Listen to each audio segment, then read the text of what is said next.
again, guys, and thank you for tuning in to another Big Al Devlin video. This video is really a continuation of my Bouncer series, and it addresses the topic of assault. What is assault? What is minimum force? And what is excessive force?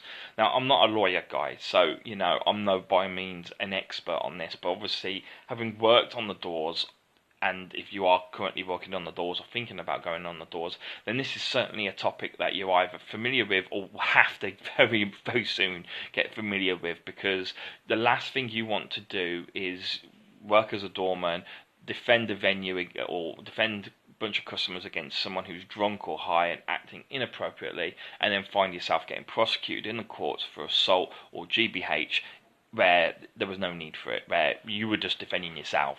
Basically, they took a swing at you, you swung back, but you just happened to do more damage than them, and you ended up getting bloody done. Unfortunately, it's something that's happens very, very easily, and so this video is very important, really, for you guys out there who don't already have an understanding of this, because hopefully by the end of this video, you'll understand the basics on at least how to try and protect yourself as much as possible against legal prosecution whilst on the doors.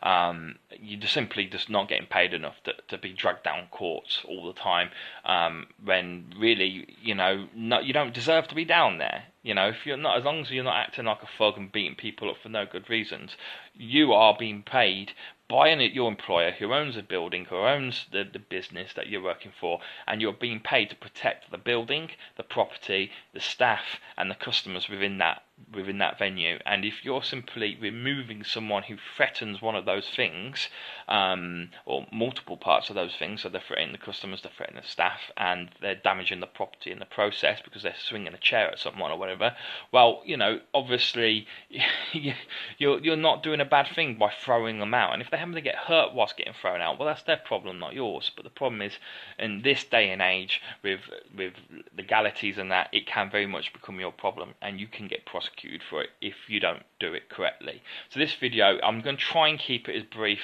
as possible, and keep to the most sort of important points, the most clear points, because I could probably talk for 20, like an entire week on here, because the legalities of it. And as I said, I'm not a lawyer.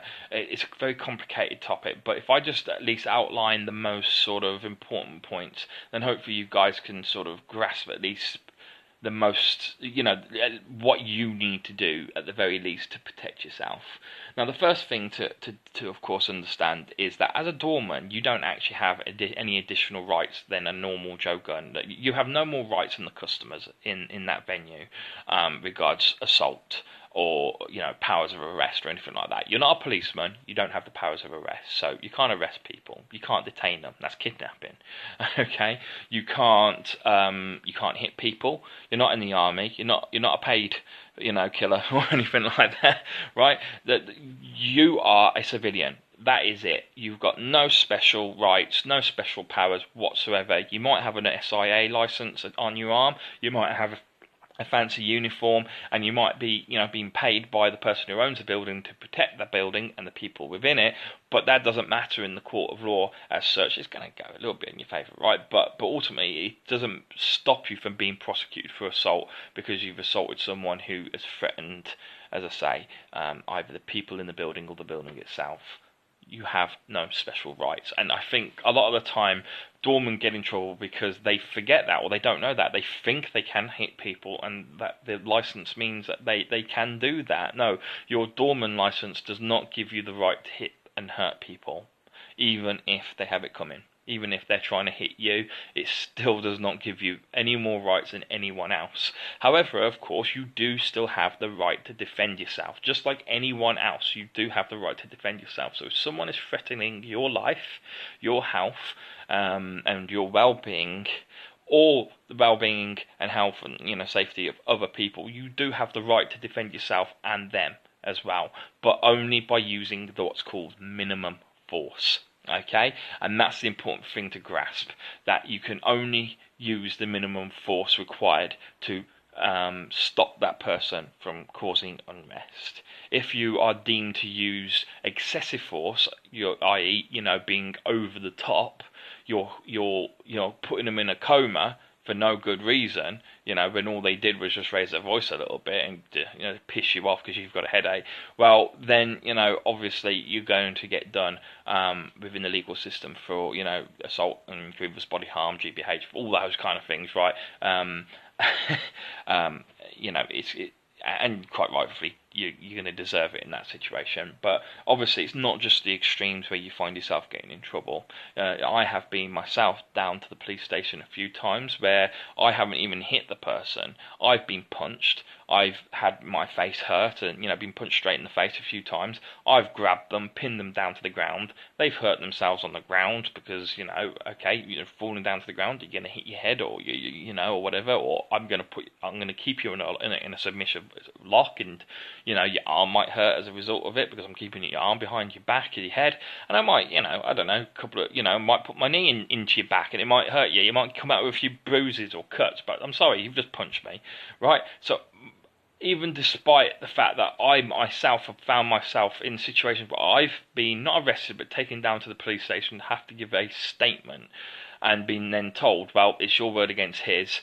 He's come out with more injuries, but there's not enough evidence to prosecute you for assault. I'm thinking, well, hang on a minute, I'm potentially getting prosecuted for assault here when I was the one who was punched. I haven't even struck him. The only reason you're not prosecuting for me for assault is because you haven't got enough evidence. What the fuck? Anyway, this is what I'm trying to say. It's sometimes very easy to find yourselves in situations where you can't even imagine how you've got there. And as I say, there's a little sort of step-by-step guideline that I'm going to go through now that will hopefully keep you out of those situations, because you can say, well, no, I did this, I did that, I did this in response to him doing this, this and this, and as a result I use minimum force required to defend myself. And this way, if you do find yourself which I hope you don't, but if you do find yourself in a very violent situation where people do get knocked out, people do lose teeth, people do end up getting hurt, that at least partly by your own hands, then at least you can prove, no, I only did what I had to defend myself, and I, in bish bash bosh and all the rest of it. Anyway, rule of thumb is never hit the customer unless it's absolutely necessary, like literally life and death in many respects. That is a rule of thumb, because that way you can never really get done, if that's important to you. But sometimes the shit hits the fan, and I'll be doing a video following this saying, like, well, if all else fails, the shit hits the fan, there's 20 of them, what do you do? Or he's got a knife, what do you do? I'm going to cover the really nasty violent situations in the video that follows this, but for the time being, this is sort of more sort of everyday sort of violent encounters that you might have, and varying from mild to moderately severe, not massively severe, but get in there, okay? And so the best way I can really, I think, describe how to handle particular situations and the sort of step-by-step process that you can do is with sort of examples, either real-life experiences or me just telling you a story. And so the first thing, when this is happening, God knows how many times, is this will happen regularly, every night, at least 3-4 times a night. You'll get someone who you need to remove from a venue because they are being really loud and abusive verbally. Okay, they're not being physically abusive, although they might be sort of walking into people a little bit and stuff, but there's no sort of physical punches going off. No one's really kicking off with them, but they're causing a lot of unrest, and you've been told, your boss has radioed you through, or you've made the conscious decision yourself that this person is trouble and needs to be removed from the pub, okay, or from the nightclub, wherever you're working, okay. At this point, you need to go up to that person, and every situation where possible, because it's not always possible, you should always begin with a verbal warning. And when I say verbal warning, I'm not saying pat that in, mate, otherwise you're going. You're not giving them a second chance. You're warning them that you are removing them from the venue. Once you've got to that point where you are getting rid of them, you need to tell them, get the hell out. Okay? And so, this would be the polite way of doing it. Sir, I need you to leave the venue now. You're barred. Come with me now. Something like that, okay? Now, that comes very robotic from me because I don't really talk like that in those sort of situations. It's more like, oh, yeah, you fucking prick, come here, fuck off. Get the fuck out of here now, otherwise you can deep fucking shit. That's more what you would probably say, right? Because sometimes manners is... yeah, don't get me wrong, assess the situation. If the person's just kind of like a friendly drunk and all the rest of it, of course, approach them nicely. But if they are, causing trouble, as I say, where it's potentially going to get into a fight, you don't mince your words. You tell them to fuck off and get out, And if they don't like it, then, well, at least you can say, and there will be witnesses. There will be people there who said, well, no, he did say, get the hell out, He said, you give a reason why. You're telling them to get out, and you're telling them it's because they're barred. Just say they're barred, or whatever. Just make something up. So that way you can qualify that you've given them a verbal warning, and you've got a response from them, meaning that you understand and they understand exactly what you've just said. They understand that you've requested them to leave the building. Okay? At that point, most likely, some people will run. Some people will run out the venue. They'll just get out. They don't want to handle you. Okay? In which case, your job's done. You haven't had to be physical. You haven't had to waste any energy. You've just told them to fuck off, and they've gone. Sometimes you just literally go up, tap them on the shoulder, and just point, and they'll go, right? Sometimes you don't even have to physically go up to them. Sometimes you'll just literally just be sort of leaning on the sort of the I don't know what they are. They're sort of like where you put your drinks in that, the bars or whatever, just sort of overlooking the dance floor, and they'll just meet your eyes and you'll meet theirs, and you just go like that. You'll look at them and just point to the door, and they'll understand and they'll go. Okay? So sometimes you don't have to even utter a word to them. And in those situations, it's perfect. You do your job without having to exert any energy whatsoever. But of course, sometimes you have to be, as I say, very verbal with them. And if they refuse to leave, then you go to the next stage. Now, let's reverse it. Let's say you go a little excessive and you go straight up to that guy who's causing trouble and you punch him. One, assault, you're definitely going to get it done. Okay, the guy probably, you don't know whether the guy deserves to be punched or not. The only time that you should punch first, literally straight away, is if they're punching someone else, and even then it's not warranted necessarily. What is warranted is grabbing them and wrestling them and taking them out. The only time I can really understand in my personal mind is striking the opponent to try and knock them out without going verbal consent and all the rest of it is if they have a weapon. Okay, in which case you need to take them down very, very quickly. But we're talking normal situations, as I say. Okay, so after they've been given the verbal warning, if they've refused, well, let's say that, if you haven't given the verbal warning, but you've just gone up, grabbed them and dragged them and thrown them out, and during the process of throwing them out, you throw them out, and because they're drunk, they lose their balance as they get kicked out the front door, and they fall over and they hit their head. They chip their teeth, they break their nose, they get a black eye, even a couple of cuts and bruises on their face. It can be something as most minor little things like that. They, in theory, if they was to go to a policeman and go, he's assaulted me, look at my face, they have a tiny little cut here and a black eye or something, nothing much, and they've done it themselves because they've fallen over.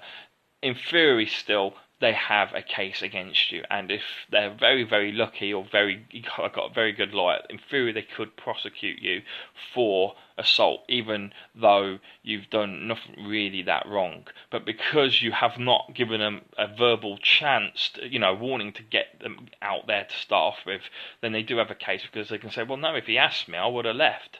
I had no idea that he had a problem with me.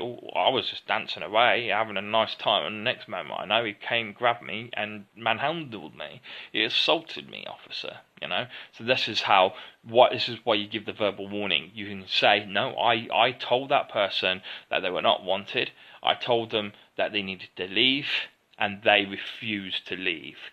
I wasn't going to ask twice, so then I went and then I grabbed them. Okay, and there's certain grabbing techniques. Obviously, basically, you don't grab them straight around the throat or anything like that. In fact, SIA always say you never put them in a neck hold. Yeah, like, fuck you don't. Okay, of course, a lot of the time you will be grabbing people around the neck. That's the reality of the situation.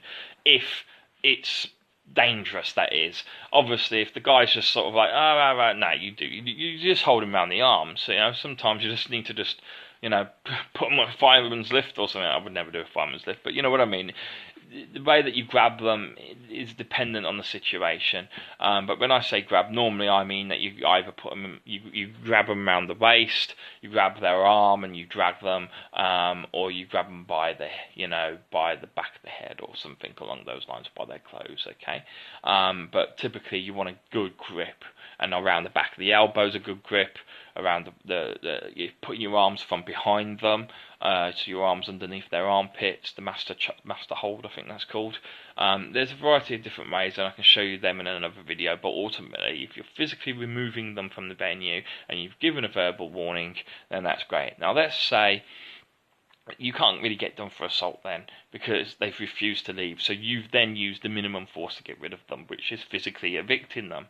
However, let's say then that when you go to physically evict them, they fight you. They throw a punch at you because they don't want to be grabbed and dragged. Or let's say whilst you're grabbing them and you're dragging them, they kind of wiggle free and then bang, they hit you. Then you can take it to the next level. You can defend yourself to some degree. Now, obviously, you can lash out, okay? And if you happen to hit them, whilst putting your hands up to defend yourself, so to speak, you go bump like that, so to speak. This is what you say.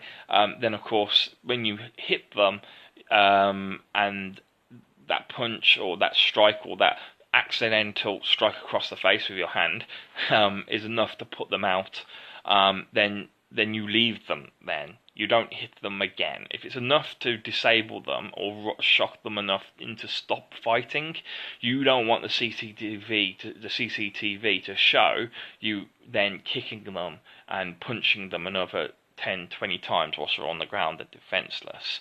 You use the minimum number of strikes possible to put them down on the ground, and once they're put down on the ground, or once to stop them fighting, sometimes it's not even to knock them out, sometimes it's just to scare them. Fuck me, they're like, oh god, and then you grab them and pull them out when they're worried that their nose is bleeding or something like that. And so this is how we can make sure that we're protected. Verbal warning, grab and drag. If that fails, and they try and strike you, you strike them back, but you hit them the most minimum amount of damage possible.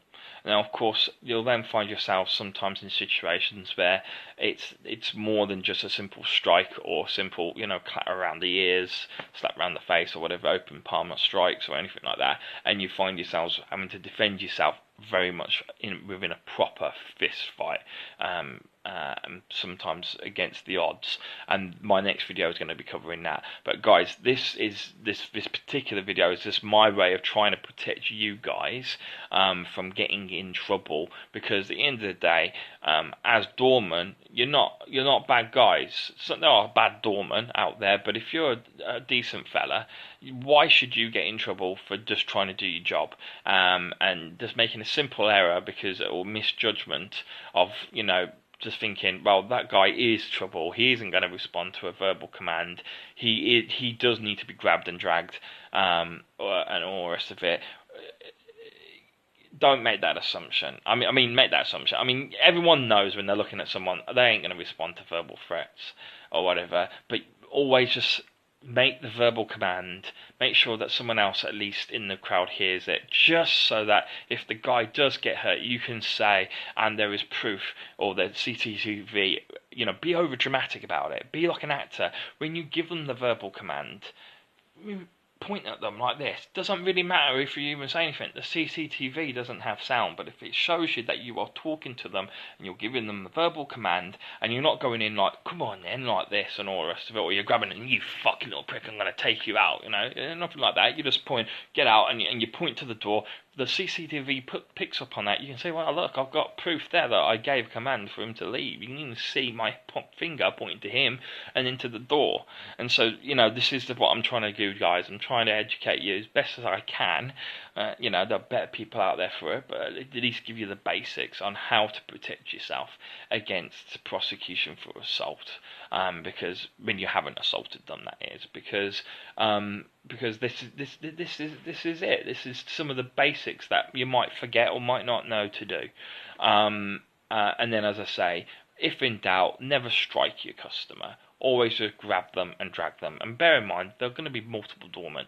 Unlikely that you're going to be by yourself. I say that, the reality is sometimes you might be by yourself. I used to do a one-man shift every Sunday when I used to work. So sometimes you are by yourself, but generally speaking, you don't tend to get that much trouble on the days where there's a one-man shift. But sometimes you do. And those times when you do, obviously, as I say, just be aware of the same things I've just said there. But then also please watch my next video on how to deal with when the odds are stacked against you, or when the shit hits the fan, as I'll probably call the video, because you need to understand, because when you're working by yourself, that's when things are going to be really, if things kick off, that's when you've got problems, because you've got no backup. Okay, now any comments, guys, please feel free to share them. Any questions, please feel free to share them. Any ideas for new videos or any topics you want me to cover, please ask away. I'll do my best to continue this series as much as I possibly can, up to obviously the limit of my own knowledge and experiences. Cheers, guys. I'll see you soon, hopefully. Go check out my other video. I'm going to be loading it up at the same time as this, and I'll see you soon. Bye-bye.